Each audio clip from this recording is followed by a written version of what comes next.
has been recognized with several awards, including a national award reflecting her excellence in managing technology. Day zero placement for during my MBA selection on the generative AI. We have come up with a predictive analytical tool. The team achieved a CEO's award for this initiative. Been a national award winning initiative for the entire franchise, multinational franchise. Karthik, your ability to navigate such complex challenges is truly inspiring.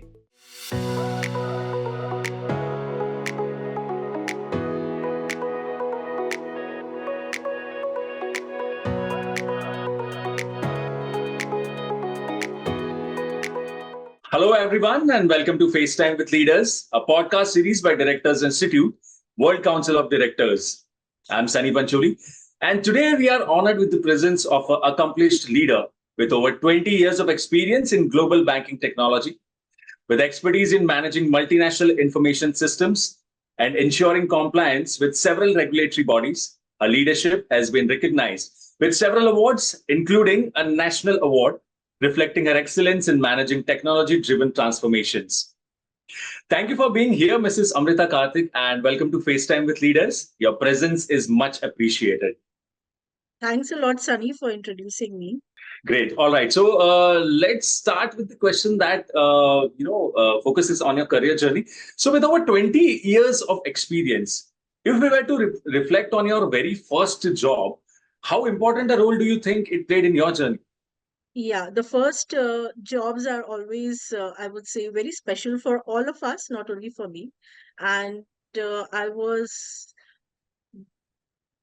lucky enough to be picked up on day zero placement for during my MBA selection, and I got placed with the esteemed institution of Mahindra and Mahindra Limited. Over there, I was a part of their corporate affairs team, which was closely working with Anand Mahindra, the then CEO. And I really got a plethora of insights and learnings in the during my stepping my first foot in the corporate world. What I got to learn was, looking number one, looking at the big picture, because Mahindra and Mahindra is a huge setup with 8 factory locations. And in those days, there were more than 34 group companies over there. And as we were in the phase of setting up a formal corporate information technology team over there, so I had this opportunity to interact with wide arena of domain heads and different industry verticals over there. And I do carry that experience as one of my, I would say, a learning pattern. Always when any assignments come in, I do go back and try to relate what was it that I could bring in from that experience over here. It's amazing to see how these early steps shape your career journey. And thank you for sharing this reflective insights, Mrs. Karthik. All right. So moving ahead, you had a key role in transitioning UPI from a product with a daily settlement limit of rupees 2 lakhs to a comprehensive tool for corporate and institutional clients. So what challenges did you face during this process and how did you overcome them? Yeah, so after my initial stint in the manufacturing setup with Mahindra of nearly 5 years, I moved on to the banking domain. And then, as I was navigating, rather, as I was progressing through my career journey, this opportunity of working on the whole of changing digital landscape in India since 2010 had come up. Unified payment interface was one of the key initiatives which RBI and National Payment Council of India was running in those days. This is an, as you all know, UPI is a completely indigenous innovation. It is we Indians who can proudly say that it is we who have developed, who have innovated, who have strategized the system. So we started in our initial days with a real time thought concept wherein we can have a 24 by 7 real time settlement system. And that was a time when India was getting acclimatized with mobile phones. So why not try and give a seamless interface to our users across trying to do their payment transactions on a daily basis through their mobile phones. That was the thought. And we, as a first step, we came up with IMPS way back in, I would say, 2006, 2007.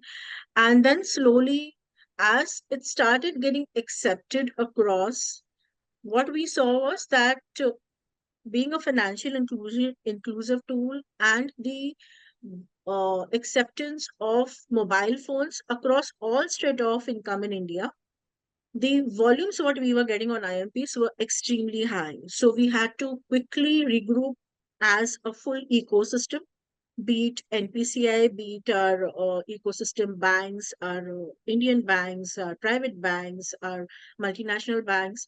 And then we had to again go and draw a new strategy map as to how we can take this further to a big innovation.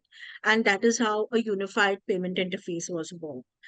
Once the UPI came in, we all know that we are doing, I would say, exponential transactions on this platform for the fact that it is a completely interoperable platform for each and every bank and each and every customer across the banking ecosystem. As a next step, what we did was we came up with a thought that why not go international? Let us look at making this a actual corporate banking solution wherein we can look at having cross-border payments done through this. And yes, that was a very big challenge and which we all accepted. And I would say what we saw our Prime Minister launching in Feb 2023, were working on it as early as 2016, 2017, making our fast payment, selling our fast payment as a product cross borders. And of course, the first one was Singapore. I had this opportunity of working with a bank which was very strong in India as well as a very strong presence in Singapore. And we ensured that all our acceptance testing was, although the day of light came in much later, but then yes, there has been a lot of innovation, a lot of thrill in doing this, getting this product roll out in the market. Amazing, Mrs. Karthik. Your ability to navigate such complex challenges is truly inspiring. And thank you for sharing this behind the scenes experiences with us today. So, throughout your career, you have been at the forefront of numerous product launches and groundbreaking initiatives. So, can you highlight your proudest achievements and their impact on the banking industry? Yeah, so I had this opportunity always to work on all the frontier technologies which are coming up there.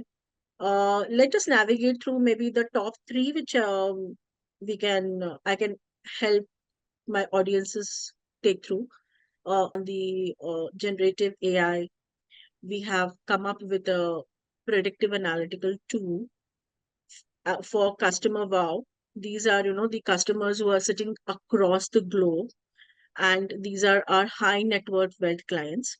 So over here, we have designed an end-to-end system wherein right from a customer banking into the digital channels, how would that customer have an experience while doing their day-to-day transactions? So it could be small asks like how easily he or she could log into the digital channel. Digital channel, I mean, be it a mobile phone, your mobile banking channel, or be it your internet banking channel. And then once you log into the channel, then whatever transactions you would perform, say you would want a trading transaction to be performed, or you would want a payment transaction to be performed, or you would look at certain investment options. What could be the best investment options? What are the risk plathoras which are associated with it? So, I mean, during this whole journey as customers, when we are interacting with this non-human interface, there could be positive experiences as well as there could be not very positive experiences. So, how do you go back and tell your bank that I faced such and such an issue at such and such an interface? So that is what the user journey which we looked at. And through this entire Gen AI solution, we have put up a system wherein through multiple social media channels, and your multiple feedback channels. We capture the NPS scores coming in from the clients. And then based on that, we would run an AI ML system over there and try to make sense on what topics and in which areas in the bank would we need further improvements, and how would we go and prioritize them across the globe. So now when I'm talking about the system, this is, like a system which would work for clients which are rising up with the rising country Japan, up to, we are going to the, wherein we would navigate through APAC regions, and then we would go to your Middle East, then your EMEA, then your NAM, that is North America, then your LATAM, and of course Canada. So this type of a whole end-to-end enterprise system I have implemented during my latest assignment. And believe me, we have fixed during the year more than 1,200 pain points for the customers. And we did, as a team, achieve a CEO's award for this initiative. So now moving on to the second initiative, which is again very close to my heart, and this has been a national award winning initiative for the entire franchise, multinational franchise, wherein we looked at migrating the depository services in India, that is National Security Depository Services in India, on a cloud interface. Now, if in a layman term, I would say an NSDL, we all, as even individual customers, have our share accounts held up with NSDL, our demat accounts held up with NSDL, our NPS accounts which are held up with NSDL. So in 2016, 2017, the technology was such that I could come up with certain cybersecurity vulnerabilities when it came to having our client depository documents uploaded over there. So I had to collaborate with my custody services business heads and the NSDL teams out there in the ecosystem to request them and to influence, to negotiate with them that we need better securities and we need better solutions from a technology perspective. And that is how we looked at migrating the NSDL services on cloud technology.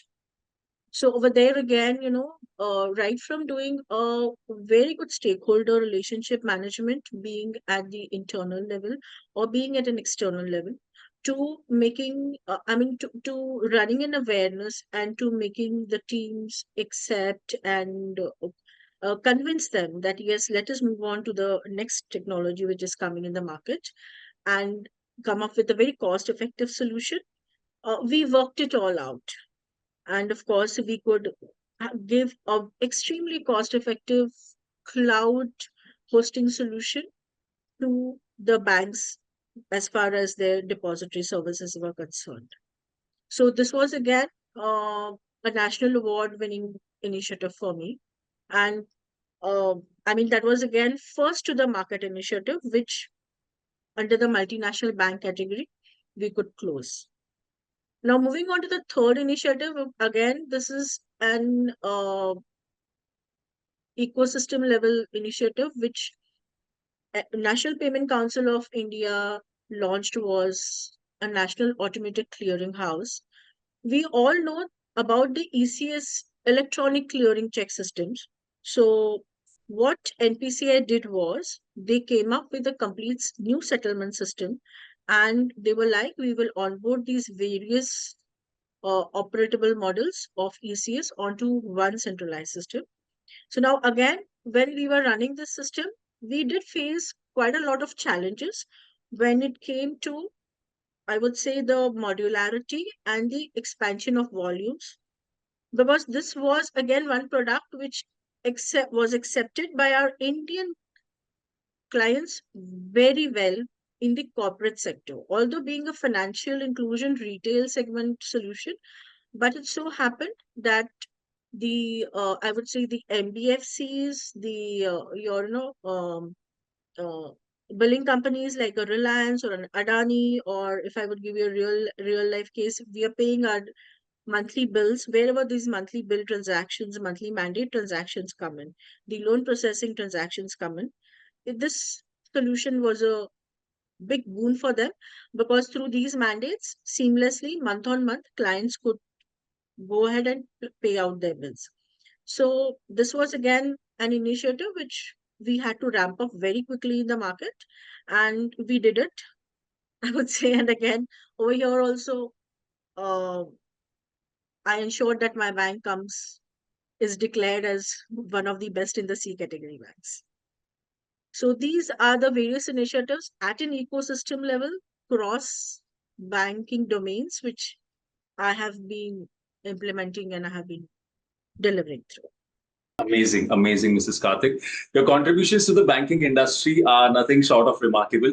And thank you for sharing your journey of innovation and success with us. So, now that we have discussed your career journey, your professional pursuits, roles, and responsibilities, and also the awards and recognitions that you have won, let's dive into the subject of ESG. So, here is my question to you. How do you incorporate ESG principles into your digital banking strategies? That is part A. And what long term benefits do you foresee for the industry? Yeah. So, ESG, let us just elaborate this word ESG. It is about environment, sustainability, and governance. Uh, this is an arena which, at least in the banking domain, we have been working over for quite some time. Maybe since I started my career, we have been working over.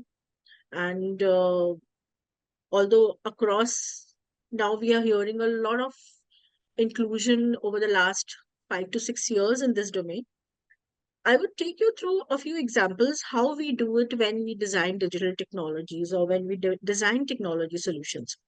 For example, when I want to set up a system, the what we do is we have these four layers which go in. The base layer would be your infra layer, and this is the first layer wherein ESG is looked at. What do I mean by an infra layer is we are setting up, say we are setting up a data center and we are setting up a server over there. So what we would do is we would have the proper standards, ESG standards implemented in these data centers, that how much of an energy consumption will be done over here.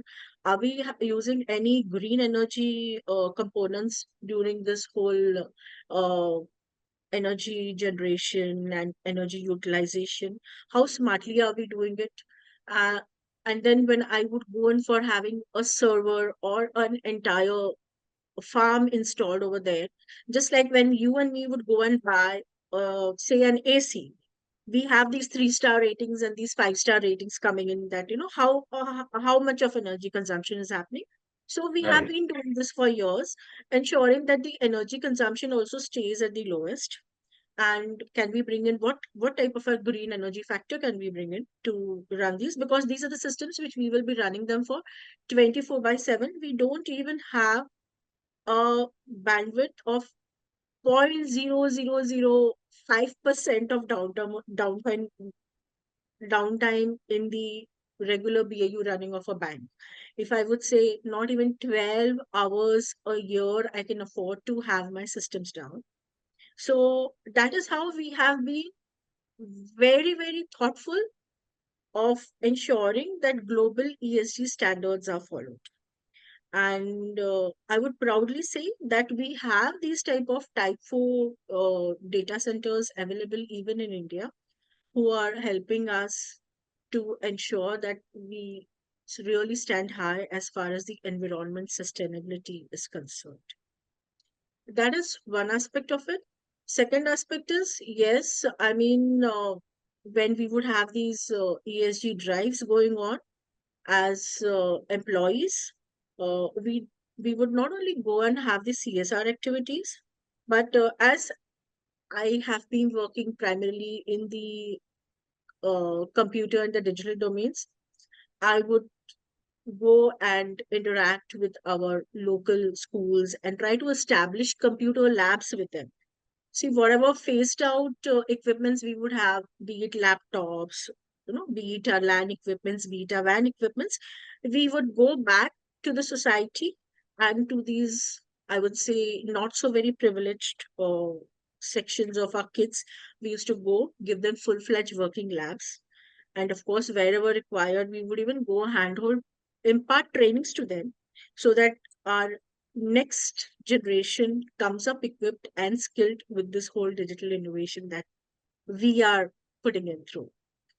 And now in the latest arena, if I would say, there's a lot of work which is happening and which needs to be done as in the area of responsible AI.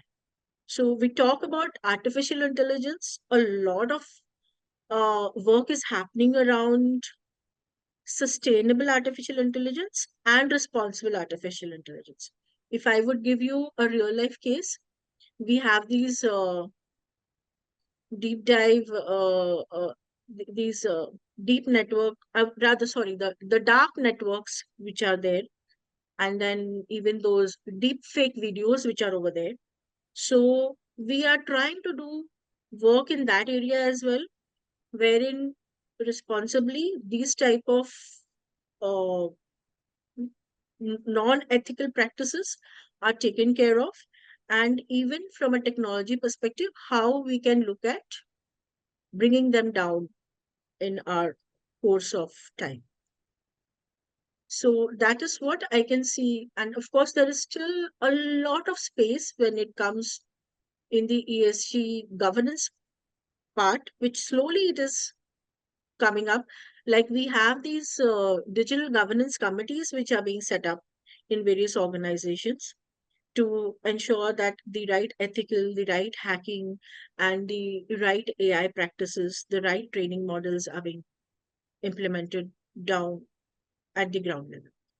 Okay. It's truly commendable how you are integrating ESG principles into your digital strategies, Mrs. Karthik. And this approach undoubtedly set a strong foundation for the future. So, with that thought in mind, I would like to ask you, what words of wisdom or encouragement would you offer to those aiming to make their mark in the banking industry, especially in the realm of financial technology innovations? Yeah, so financial technology has been always a space which has been on the growth path and on the innovation path at a lightning speed. We see changes happening, we have to accept them, we have to inculcate them, and make them live, rolled out commercially. So the first thing which I would recommend all my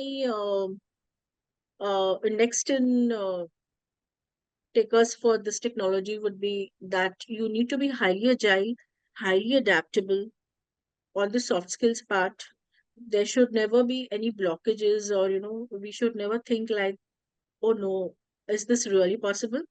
Always give it a thought, yes, it is possible, and let me see how can I look at arriving at a solution. So that's on the soft skills part.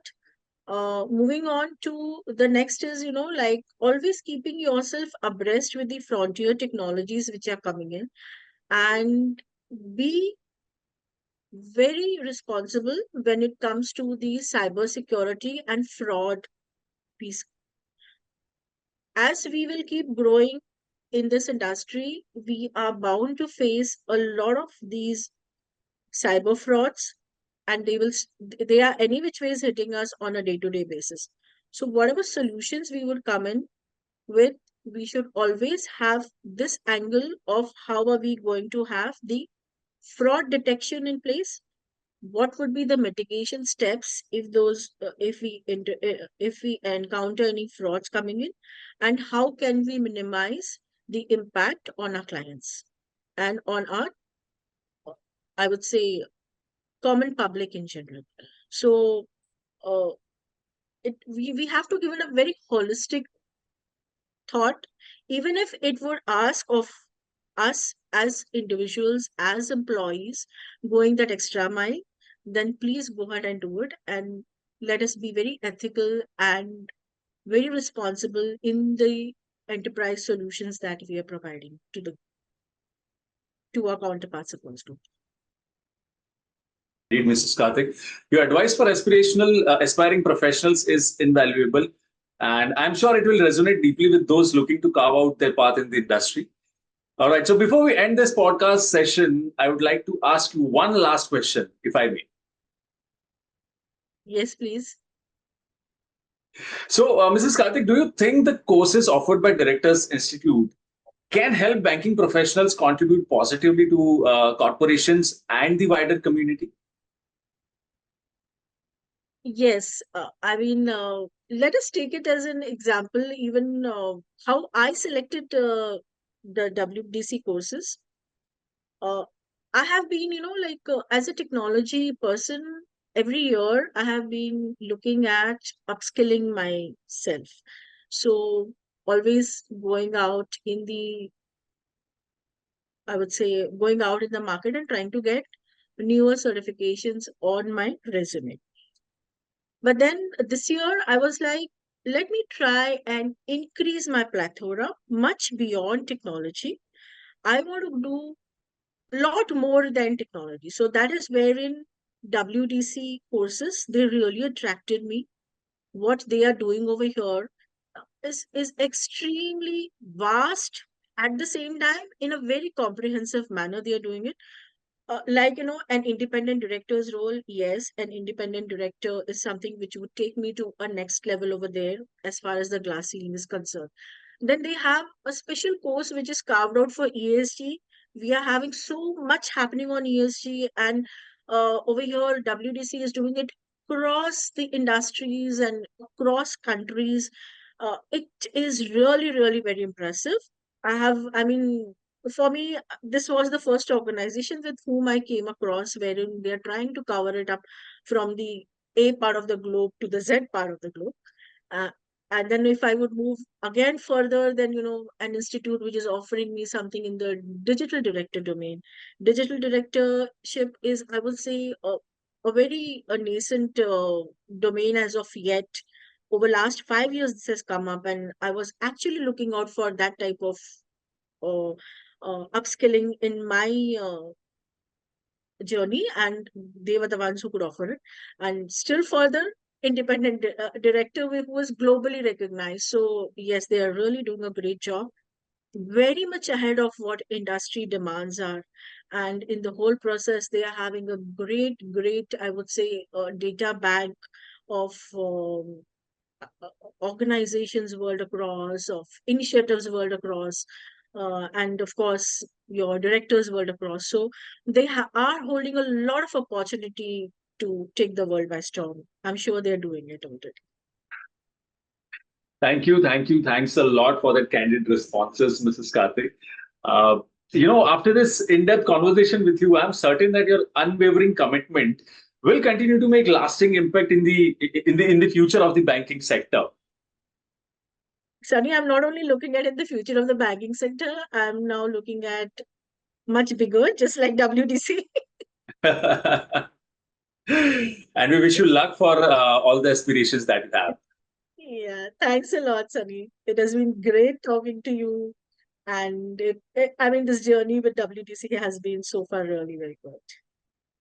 Thank you. Thank you so much, Mrs. Karthik, once again for this time, for taking out this time of your busy schedule to join us. And we at Directors Institute wish you continued success and all the best in your future endeavors. Yeah, thanks a lot. And from my side also, all the best to you, Sunny, and the whole of WDC team who's making this whole thing happen. Thanks. Thank you. Thank you so much. And have a nice day. Same here. Have a nice day. Have a great weekend. Thank you so much. So that wraps up today's episode, and we look forward to sharing more inspiring stories and insights from remarkable leaders in our next episode. Until then, keep upskilling and finding joy in your journey. Thank you so much. Thank you.